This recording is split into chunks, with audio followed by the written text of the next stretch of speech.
Salamat naman at maaga akong nagising ngayon. Hindi ko pwedeng mamiss ang leksyon ni Ma'am tungkol sa kasaysayan. Heto na, handa na ang lahat. Baon, libro at ang pangarap kong makapagtapos. Tay, papasok na po ako! Sige anak, mag-iingat ka.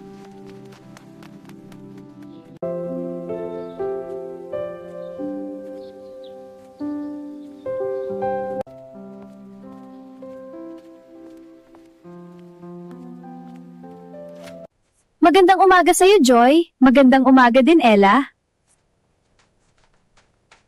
Mang Tonyo, siya nga po pala ang aking panganay, si Joy. Siya po ang aking iniirog na anak.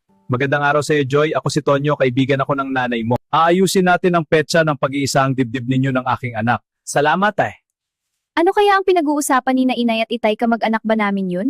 Bakit ngayon ko lang nakita ang lalaking yun? Joy, absent ka muna bukas sa may pupuntahan tayo, suotin mo ang bisteda ng binili niyong ina. Sige po, Tay. Bagay sa iyo ang bestida, anak. Ang ganda po, Inay.